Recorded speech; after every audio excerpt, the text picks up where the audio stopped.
Well, hey everybody. My name is Chase Chamberlin. I'm the CEO and co-founder of Commonwealth. For those of you that don't know me, for those of you that do, great to see everybody again. I see plenty of familiar faces and plenty of new names. Really grateful for all of you that would join us on a Thursday night to hear more about this exciting Colt and get to meet my friend Destin Heath. So I want to personally welcome you to the Inside Track. If you find yourself on this call, you are part of Commonwealth Nation. Whether you've invested in every horse or you have yet to invest in a horse, we really designed these events to get you on the inside track so that you can understand the horses, the partners, and really all of the important elements that will hopefully come together to make a really incredible story. Now, it's our hope that by opening up these resources to you, that you'll feel more empowered to make investment decisions and walk away even more excited about joining the team and what possibly lies ahead. Now, these events are completely designed for you guys, so we welcome your feedback and we may send a brief questionnaire afterward so that we can continue to try to improve these meetings and make them more valuable. Ultimately, that's what we want. We want to figure out how we can make the events more valuable and more interesting. And the best way we can do that is to get feedback from you early and often. So with that, super excited to jump into tonight's call about this exciting 2-year-old colt by Practical Joke out of the mare So Jaded, a mare by Bernardini. Before we jump into the topic for tonight, I just want to kind of set the stage. Some of you this is old hat, and some of you are brand new. It's so important for us to let you know that, with racehorses, this is a risky asset class. And, if there's one thing that we know about horses is anything can happen. And so we always encourage people, don't invest more than you're willing to lose. We have had a great track record at Commonwealth. We've been doing this for 6 years, going on 7, which feels impossible. We, of course, won the Dubai World Cup, second twice in the Saudi Cup, had one of the highest earning racehorses in history. And right on the heels of that, took a horse to the Belmont as the favorite, won a graded stake. And then not long after that, we went to the Kentucky Derby and walked away Kentucky Derby winners. So we have had an absolutely amazing ride. And I truly believe that this next chapter is going to be even more exciting. We've had more offerings in the last 12 months than ever before. Already offered 2 stakes winning colts this year, and there's plenty more on the way. So with that, super excited to jump into tonight's chat and talk about So Jaded. Now, this colt what's fun about this is every year we go to the sales, we start with our bloodstock team to create a short list. I won't jump into the auction process too much, but if you guys are interested, feel free to let me know if you guys would like to hear more about the auction process. That's some, educational content we're more than happy and be more than excited to roll out. But at each sale, we start with our bloodstock team to create a short list. And it really is our way of separating what we believe is the wheat from the chaff.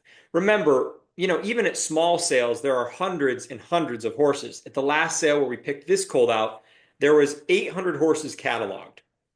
Now, if you can think just trying to weed through, and by the way, most of these horses are very physically fit, have impressive pedigrees, and there's a lot to look at.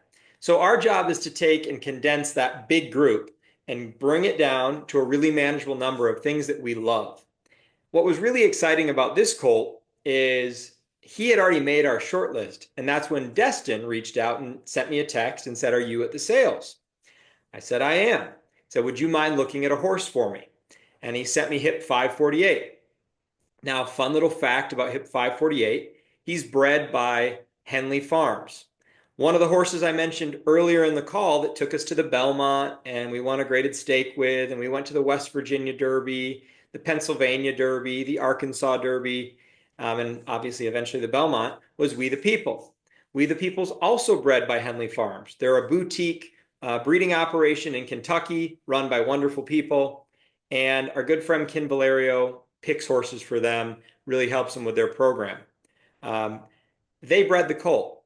Wasn't, we don't, I'm not a sentimental person about these things. I don't pick horses based on who bred them. It is nice to know that they're raised right. They're not given any forbidden substances. And it's nice to know what kind of upbringing they have, but I don't care if Joe Schmo raises the horse. If it's a gorgeous horse with a great pedigree, and checks all our boxes, I'll buy it over, a lesser horse owned by someone that I know. Um, but it's nice to know, and it's kind of a fun little fact. So Destin called and said, check this Colt out. And I said, well, he's actually on our short list. He said, what do you think about him? I said, I really loved him.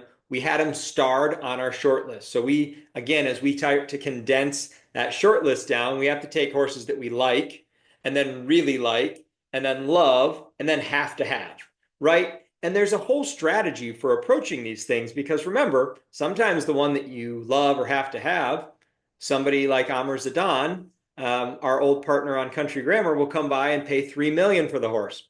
That doesn't make much sense to us. It doesn't really fit in our model. We'd rather buy 10 horses than buy one horse for $3 million. So he asked me about the Colt, and I said I really loved him.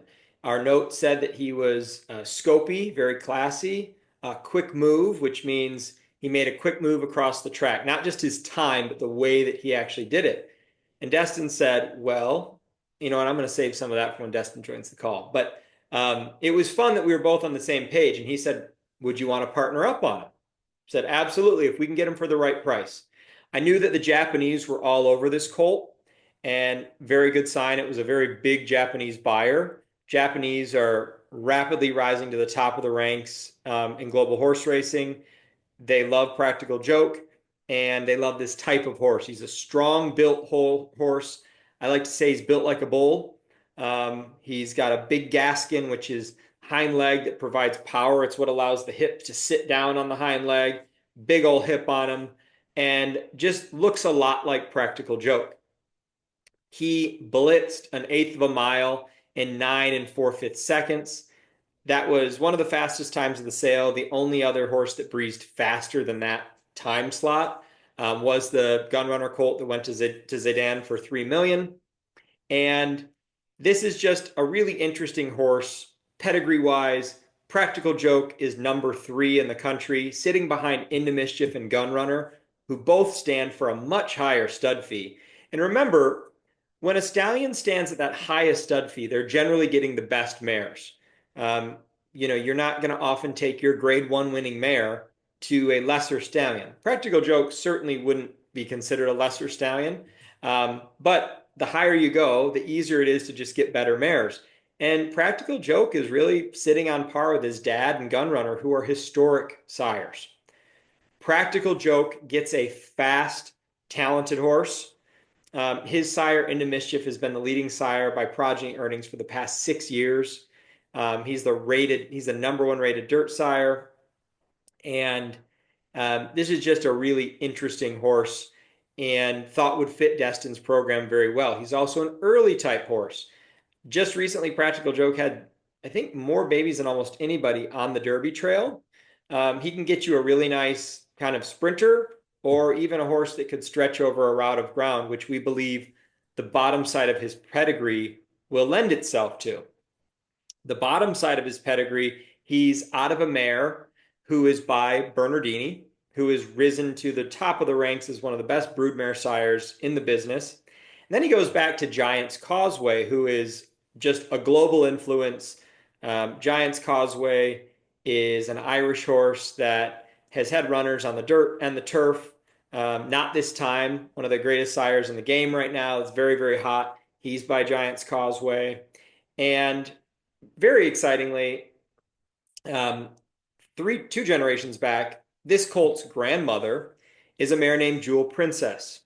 Jewel Princess was a fantastic mare. She ran in the Breeders' Cup Distaff, beating Serena's Song, a horse that was trained by Destin's early mentor, Dwayne Lukas, who we'll chat about here soon, and My Flag, 2 fantastic fillies. Serena's Song earned over $3.5 million. So I just want you to think about this for a minute. This is a mare, one of the greats of all time.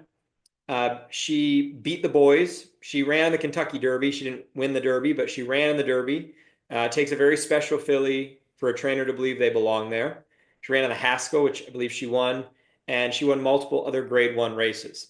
And Jewel Princess beat her in the Breeders' Cup Distaff and was then ranked champion older mare. So she made a lot of starts, so had a lot of grit, a lot of ability, and we just think it's a really potent combination of speed on the top side and class, and then stamina and class on the bottom side. So most importantly, and I'm going to let Destin talk about this here shortly, but these horses at OBS run on a tapetum surface. Tapetum, for those of you that don't know, is a synthetic surface.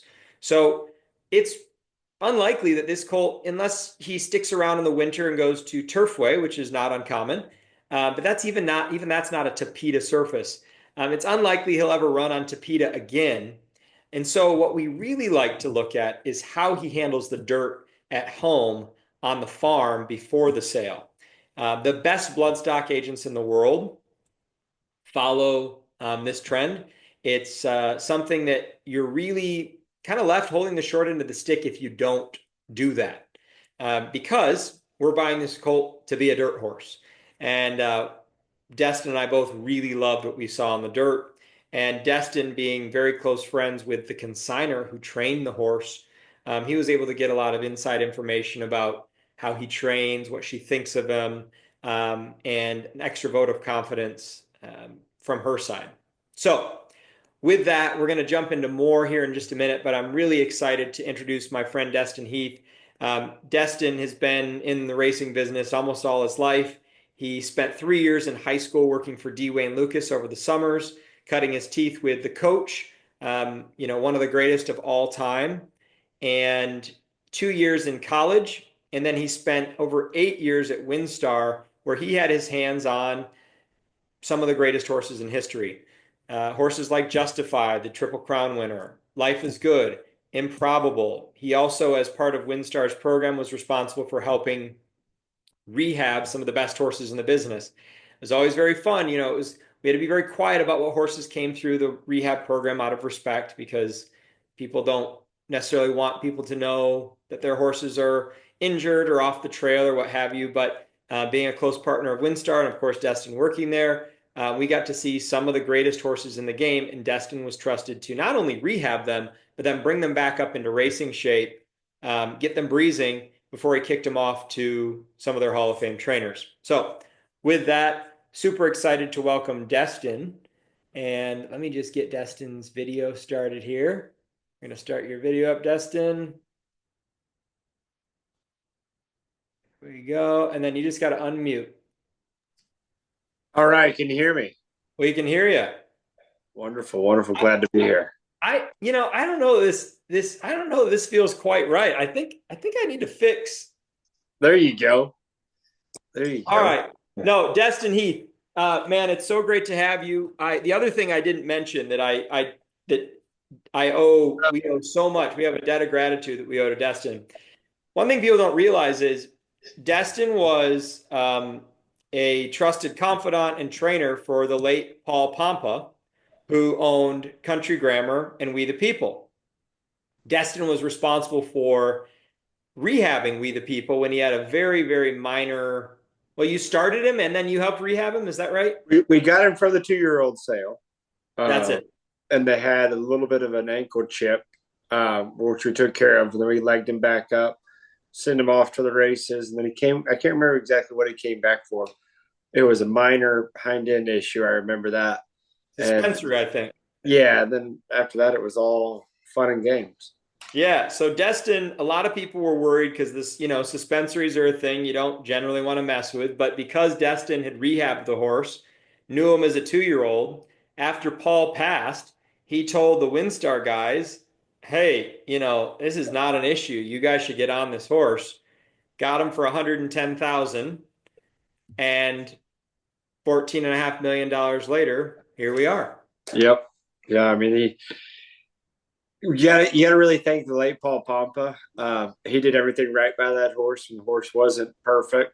He sent him to us to kind of figure him out, and trusted us with a lot of really good horses over the years. And knock on wood, a lot of them made it back to the races with really good success, even after his passing.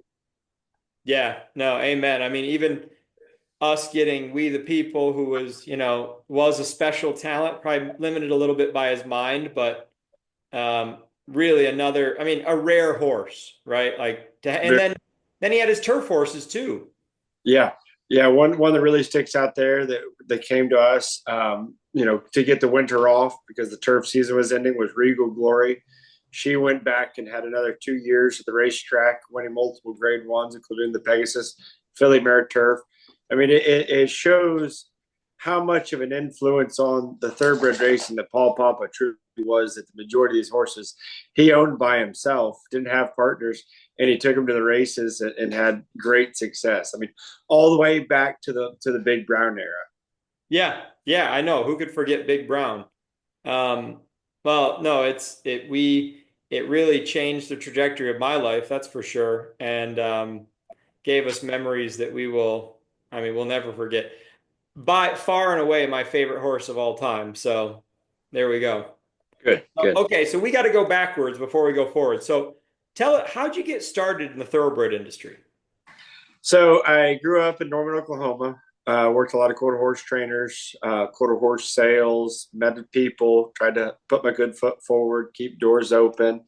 And one winter, I was working the Heritage Place January sale, which anybody knows Oklahoma in January can be very cold and very frigid. I was living about 45 minutes away from the sales grounds at the time. I was the first person there every morning, the last person to leave. And we just so happened to be handling a consignment for the dispersal of Wayne Lukas and Laura Pinelli's quarter horses, the last ones that they owned together after they got divorced. So we worked and worked and worked. And I mean, it was long hours, 20 plus hours a day. And at the end of the sale, we all went out to celebrate. And Laura asked me to sit right next to her at the sale, which I think I was probably 15 years old at dinner, something like that, getting dropped off at the sales grounds by my parents.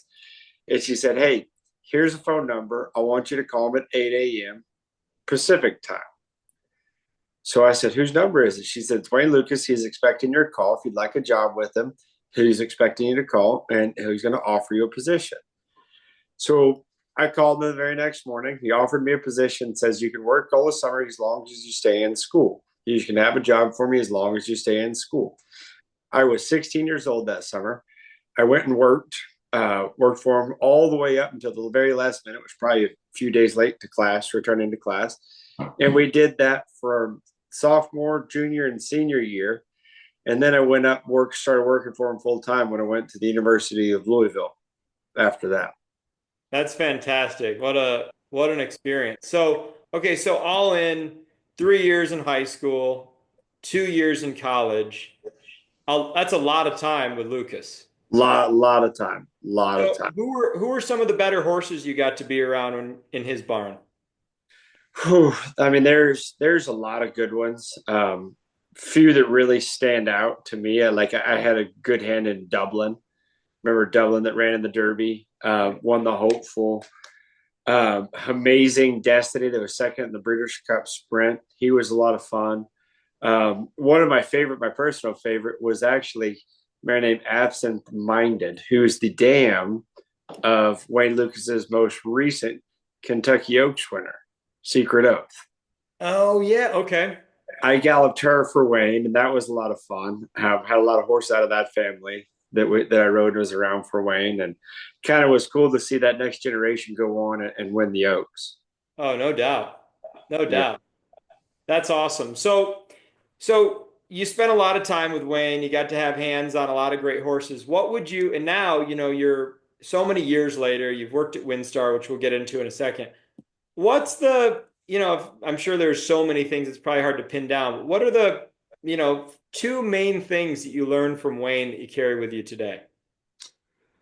I tell you one thing that I really pay attention to all day, every day, is that details matter. I remember one day he was in a very good mood, and by good mood I mean he was in a very bad mood. He started yelling at the whole crew, saying, "You see those signs out there? That WL, that means we do things right." And then he went on to say a few other words that I won't repeat on here. And tightening up the ship a little bit. But he really, all in all, just wanted us to pay attention to the details. Shed rows raked up, bandages on perfectly, 4 rolls in each bandage, polos on. Everything needed to be tip top shape and a showmanship like presence. I feel like that was a big, big thing that I try to replicate still to today. Hmm. Yeah, that's good. Well, and it carries over into, it's like it's not just the visual, that carries over into the horse health, Yeah, right? yeah. I mean, it's everything's a show, and it makes you really catch your eye, and the good ones really stand out when you do it that way. But I mean, everything else detail wise leading up to it, paying attention to shoe placement, to bandage placement, to a little cough on a horse here and there and hair out of line.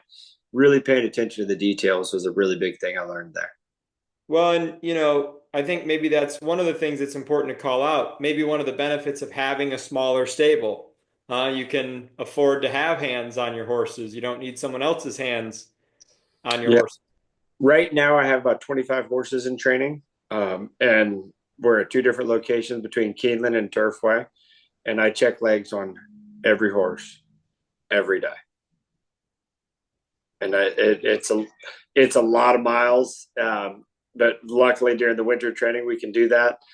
We started Keeneland at 5:30. We started Turfway at 7. So check legs on it. I might not see them train every day, but we check legs on them every day. Yeah. I think that's just as much. And you don't necessarily have to know what you're looking at. You just really, really pay attention to change and any kind of incremental change, swelling, heat, puffiness, and hair. I find is a very good tell of when things are going wrong. Hair around the cornet band, hair around the feet, they start popping up before you'll ever even feel heat or see anything apparently wrong. Yeah. It's fascinating. It really is amazing to feel a horse's leg. You're like the difference between ice cold and just a little bit of heat Is a lot. is a lot. Uh-huh. Uh-huh. And Probably only a couple degrees, but but it's noticeable change. And horses, I mean, they can't talk to us, so we really have to pay attention to what is going on with their bodies on a daily basis and plan accordingly. yeah.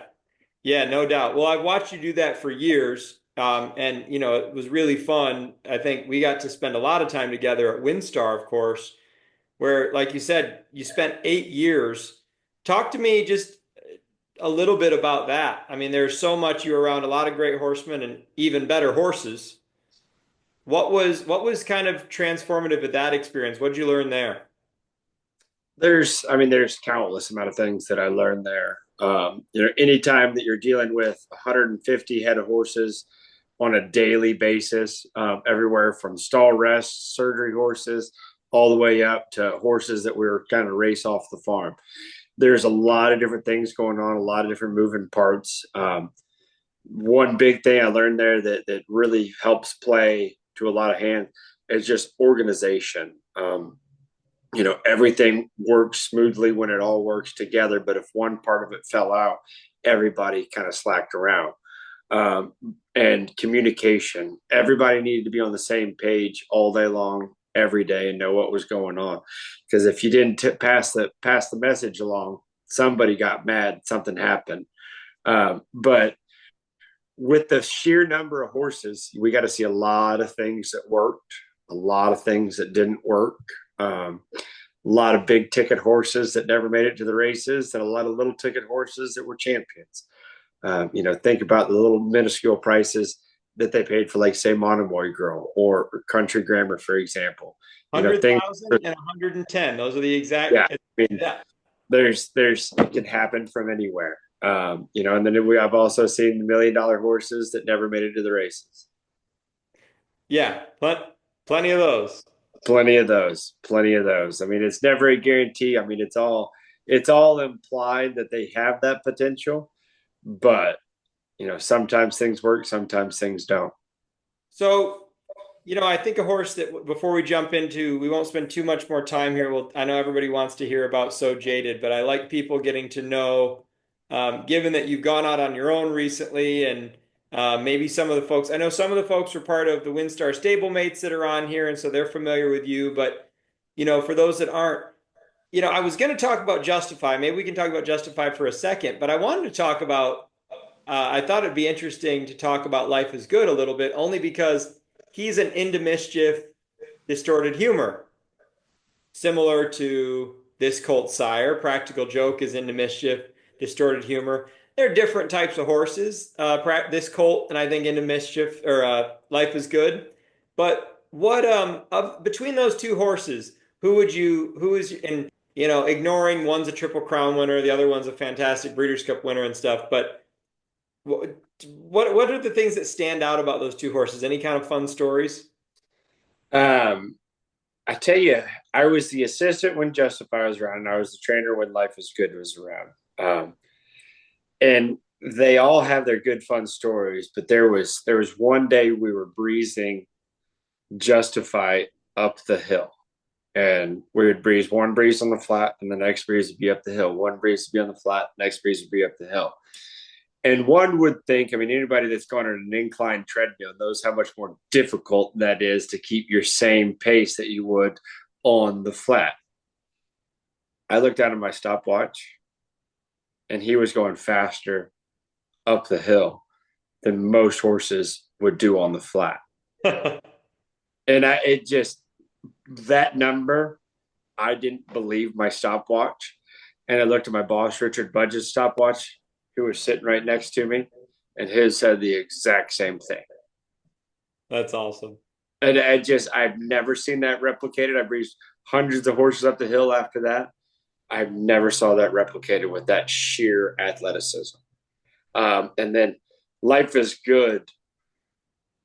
The way I would describe Life is Good, pure efficiency. He was, Justify one off pure athleticism. I feel like Life is Good's cadence of stride was so effective that he could get into a good speed and tactical position without ever having to use himself. I think that's what we noticed very early. Things just came very easy to him. And then it translated into the races that he could just have that high cruising speed and just do what he did. I thought that was pretty fun to watch. I agree with you. It's funny because I've talked to Bob, of course, about both horses. And Bob he commented that you could always hear Justify coming. He was like a train. It Yeah. was, just like you said, sheer power, Power, a lot of just power. tons of power. Life is Good. And actually, he said this about American Pharaoh too. They move differently, but what I always noticed about Life is Good is I always described it as a tut to tut to tut to tut to Yeah. tut. His feet just skipped across the ground. Like Very efficient. Yeah. Yeah. Hunter Grammer was a bit of a powerful, just kind of, I'm going to power through it and gallop. you knew he was going to be there. You knew he was going to be there no matter what at the end. He might not be there at the beginning, but he's going to be there at the end. You Yeah. know, he just never would get tired. That was one thing that was incredible about him. Yeah. Yeah. Well, that's cool. Thanks for sharing those stories. I think they're interesting for everybody. I, of course, have been able to talk to you about um, a lot of these horses, but let's jump into while we're on the topic of, kind of rhythm. We talked about this earlier. I'm going to pull up a video of So Jaded at the farm on the dirt. Let's talk to everybody, if you don't mind, about what you saw. Let me share, and I'm going to just pull up this YouTube video. Um, and we'll send this link out after, folks. But you just mentioned really liking the way he went across the dirt. Can you just tell people what you see and what you like? So I'll step back and kind of take a step back from the dirt real quick because I did not have this video when I first watched all the breezes from the sale. I go through before I even open up a catalog. I go through and I grade every breeze. Grade them from an A down.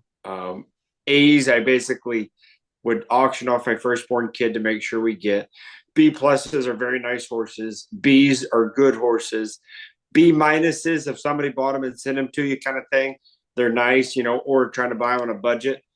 Um, that's kind of the way I grade them, and I grade them all the way down through C's, and I grade every horse in the sale.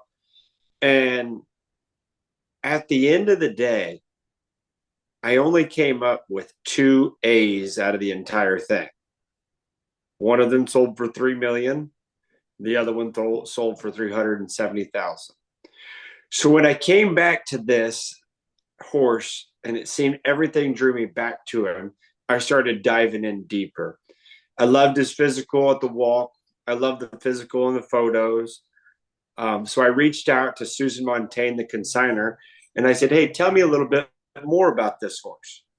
She said, "Destin, I really like the horse." Her thought was that he was going to be the top of her class. She knew he would kind of go 9 and 4, 10 flat, depending on the day and the set, but she thought he was the best of her class. She then sent me the links to the dirt breeze videos on the farm at Winding Oaks in Ocala. And I saw that same fluid efficiency on the dirt as I did on the synthetic. To me, being able to translate your athleticism over both shows how much of an athlete you truly are. And our ultimate goal is to race on the dirt with this horse. We're going to let him dictate where we go with him, but the majority of the races that I would love to dream about pointing to are on the dirt. So I really thought his length of stride, the cadence of stride, and his efficiency was just really dynamic. And for the price, I thought it was a very good deal. When we're thinking about some of the top people in the world, shortlisting this horse to be a superstar, I think that really shows the talent and the level that this horse has. Yeah, I think well said. It's always nice to know who the underbidders are, right? Yeah, It very tells you much. something about the horse that you're picking. And, by the way, in the same regard, be careful because, well, some people miss good horses too. So you have to have conviction. What I think I liked is everything that you said, Destin. It was fun that we were both on the horse separately. Yeah. Uh, Both really liked the horse. And you know what else is fun? I'm going to give you all a little insight. We won't go into this too deeply, but this is a secret the of the horse sale kind of process. Now, you're not allowed to show anybody this. This is inside baseball, everybody. But to give you guys an idea of how we handle the sales, Destin just mentioned this, but just want to show you this. This is every horse in the sale with comments. This is us in person watching horses breeze and commenting on every single horse. Not only did we do that, but we took a look at how they gallop out because it's not just do they run a mile, an eighth of a mile. Destin, you've done this longer than I have, but I don't think they write races for an eighth of a mile, do they? No, not Yeah, not not a a third not a race. one. So what I loved about this horse was he, very fast. Then he went 10, 12, 14, 20 and 1/5, and then 32, and finally a half mile and 47, which is like, we want to, the way that I would describe this to all of you is, the other thing is, here's a little secret right here. This number tells you the day they breezed, the session, and the number. And the reason that's important to know is that the track is different every day. There were some horses that breezed on a very fast track. Some horses breezed on a very wet, muddy, now it's not quite muddy, but a very wet, kind of sloppy track. So we have all of that data and we like to look at it. One of the things you want to make sure they don't do, you don't want to see that they go 9 and 4/5 and then 49, 50, 51. Like if they're slowing down big time, you got to ask, how real is that? He kept going. Yeah, So I think he is a very fit animal right now. And I think that shows just his athleticism. I mean, horses aren't supposed to go that fast, that quickly. and carry that speed for that far in March, but he Right. did. I think that shows his athleticism, and I think that really shows his quality of horse. Yeah, I agree. I agree. Well, this is great. Let's jump into we'll jump into some of our Q&A, and there's some of these questions I'm going to tap on you for Destin. I think the first thing, we know why you're excited about the Colt. Again, I just like to say this, it makes it easier for Destin to talk. Like, we're excited about the horse, and the reality is anything can happen with horses. There's no guarantees. There's no crying in baseball, there's no crying in horse racing, and there's no guarantees. But we're excited about the horse. What kind of trajectory do you see him on? Is he a what we know right now? Like, he hasn't even gotten into your barn yet. He's taken a little break to let down from the sale and decompress. But is he an early type, do you think? Does he seem precocious? What do you think? I think everybody has different designations of an early type horse. I don't ever see myself in my stable trying to shoot for the April, May type races, or even June for that matter. This horse is going to need a little bit of ground under his feet. I don't think I'd want to run him anywhere under 6 furlongs first time out. Um, they don't start riding those races till July, mid-July. So I think tapping on the brakes right now, letting him have a little R&R and a little green grass while we're in, a beautiful springtime in Kentucky is the best thing for the horse, because our ultimate goal isn't that maiden race going 5.5 or 6 furlongs. I'd love to get this horse, into some quality races later on this fall, and hopefully start dreaming about some bigger things after that. But I think, somewhere around midsummer to late summer would be a really good kind of target, big picture target to kind of shoot for. Yeah. Yeah. No, I love that. And I agree. It's like when we first talked, we said, again, remember everybody, there's no guarantee of this, but Destin and I both agreed that he's the type of horse you could see pointing towards a Breeders' Cup Juvenile. Yeah. He's that type of horse. It's very, they don't give that away. Very tough to get No, there, very tough. Very. but he has the makeup of a horse. He's not a, I think we could both agree, he's not a late type, which would mean like, man, he's going to need to be a 3-year old. Like, touch wood, all goes well. He's a 2-year old type Colt. Definitely, definitely. I think this by the winter time, I'd love to be dreaming about some big things and saying, "Hey, Chase, where are we going to go with this horse?" I always kind of joke I've stabled in Kentucky year round, but if the horse gives me the quality enough to go south for some bigger type races, I will be there every time. That's right. I That's think right. I think everything could dream, and I think that's kind of the horse he could be. Yeah. Yeah. No, I love that. Okay, we're running short on time. This has been great. I'm going to keep us rolling. Will we have opportunity? I can answer a couple of these real quick. Will we have an opportunity to submit names for the Colt? Yes. Absolutely. And it needs to be a good one. Yeah, Um, got to be a good name. you got to be a good name. Sprint speed versus endurance runner. Your thoughts? I definitely think he's going to excel at 2 turns, but I think he's going to have the natural talent to be able to possibly win a maiden race going short. Yeah. It's Destin. We joked about this early on, but when I first started, we had a really slow horse. You and I didn't know each other yet. And I was deluded into this idea of like, oh, well, he just needs to go long. But here's the trick, and tell me if I'm right or wrong about this. If your horse is slow and then eventually they go to a longer race, the problem is the horses that were fast going short, they stretch out and they go fast going long. So it's like, you need a horse that's that don't find many really good horses that are plugs going, even Country Grammar was fast. Yeah, he's fast. I mean, he was a $475,000 2-year-old. Right. Yeah, You got good horses or fast horses. yeah. Everything's got a speed in some way or another. I mean, and it's the difference is how they carry that over duration. Yeah. Yeah. I always joke the difference between a good horse and an average horse is like you or I driving a Honda Accord versus going to get behind a Ferrari. You know, Yep. they can all go 40 miles an hour when you do it, but the other ones can kick on a little bit more if you hit the gas. That's On it. And let's be real.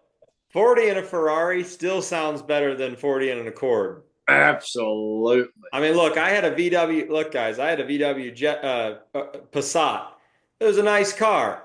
Wasn't as much fun as the Ferrari going 40, though. Oh, I guarantee it. Yeah. So, okay. So, Sue Ward asked, I was looking at his pedigree after your comments about dirt, into mischief, grandsire, and then on the dam side, we have Bernardini, which means APND Seattle Slew. Would you say his dam side is more prominent in his performance on dirt?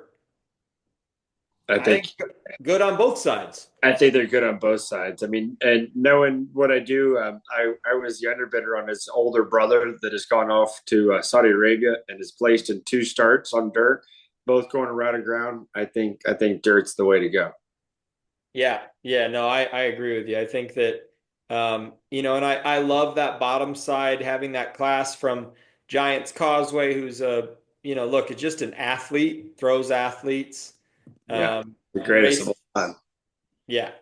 How many races would you ideally run him in as a 2-year-old? And by the way, Destin, I'm just going to preface this for you, just so it's easy for you. One of my favorite comments when people ask specific questions about horses, whether it's training them, show horse, doesn't matter. It depends. Yeah, I mean it. Ideally, if I could align the stars, I'd love 3 or 4 races as a 2-year-old. But with that being said, I'm going to let the horse do the talking. So he'll run when he's ready to run, and if he's not, we'll regroup and kind of be patient with him. You know, I think he's a quality enough animal; he deserves the patience. Yeah, no doubt. And I tell people all the time, like, it's great to start as a 2-year-old. It is. Like it's awesome. If they're ready, there's no reason not to. Like Yeah, you I don't had need that to go. earlier I, today. I always make the statement, it's like we don't need to go any slower than necessary. There's no awards for that, and there's no awards for rushing them when they're not ready either. But Commonwealth's best horses, our best horses, Mage did nothing as a 2-year-old. We know that story. Our most recent parenting didn't start as a 2-year-old. Sold him for a lot of money. TDN Rising Star. Um, and Country Grammar had 2-year-old form, but didn't really get rocking until he was 3 and 4. Yeah, we can blame COVID for that. Yeah, totally. But now, the way I phrased it to a client earlier today, and my this is a big theory I have on 2-year-olds, is to move forward methodically. Because there's a lot of horses that you don't believe will be 2-year-olds that'll surprise you, and then Yeah, there's also horses that you think will be 2-year-olds that'll disappoint you. But moving forward methodically is, I think, the way to go. I like that. I like that. Okay, we've got 2 more questions, and then we're going to we'll start to wrap up here. So, um, let's see. What's your favorite feature of the Colt? He's got a good mind. He's got a really good mind. And one of the reasons I say that that's one of my favorite features, think about it this way. If you don't have a good mind, it's going to make it really difficult to lead them over there on a Saturday afternoon with a packed grandstand. That's what our goals are. That's what I want to point for. So if they don't have that good mind, I mean, I would be very lenient to pass on a horse like that, but I feel like he has a very good mind. Well, Uh, you and I experienced that together. I mean, we the yeah, people had as much talent as any horse I've met. very talented horse. Very talented horse. Um, Part of the reason that I truly believe that he has a good mind is leaning on the consigner, Susan Montaigne. I've been the underbidder, unfortunately, on a couple of her really nice horses, Valentine Candy and Montalcino. And she was very high on those, and she kind of spoke as highly of this horse as she did of those. Yeah. But Montalcino also bred by Henley Farms. Yep. Yep. Yeah. So, okay, let's see. Let's see the last couple questions. Um, I think Destin's already kind of answered. Do we have a plan when and where he'll begin to race? Destin's based in Kentucky. We're going to let the horse decide. But like you said, July, August, the 2-year-old races start to get interesting. And it's a bummer that dog isn't better taken care of. Look at that thing. She is wanting attention. Uh, um, and then we already talked about what his ideal distance will be. Um, he's a quick horse, like you said, that you think will want a little bit of a route of Yeah. ground and get around 2 turns. Um, and let me see if there's anything else. I think we nailed all of the questions. Let's see if there's anything else that's been submitted. Um, yeah, man, I think we're good. Um, Destin, thanks we're super excited about this. I'm pumped to have a horse with you officially. And oh, I think there might be one more question. Oh no, we nailed it. We got all of them. So this is great. All right. Um, man, we're super excited to be in the barn. We believe in you and excited to see where we get to take this colt. Yeah, really, really looking forward to this. I think it's going to be a lot of fun. Be a lot Awesome. of fun. Awesome. Well, thank you, man. I won't make you stay on while I sign off and give everybody, we've got a giveaway that we're going to do here in just a second. And Destin wakes up at what, like 3:45 every day? It depends on how many times I hit the snooze, but usually, yeah, 3:45. Well, you at least have to start hitting snooze. Yeah, yeah, yeah. All But right. it's always great. You don't really hit the snooze when you got nice horses in the barn. Well, and we just added another one. So we gave Destin another reason to jump out of bed. All right, Yep. Destin, we appreciate it, man. Talk to you soon. Okay. Bye bye. All right, everybody. Well, awesome to have Destin in. Thanks so much for everybody that stayed on with us. I want to do these last couple drawings and we'll wrap up. I know that we're approaching the hour here. So, did a live drawing. The two winners are Jasmine Davis and Stuart Brennan.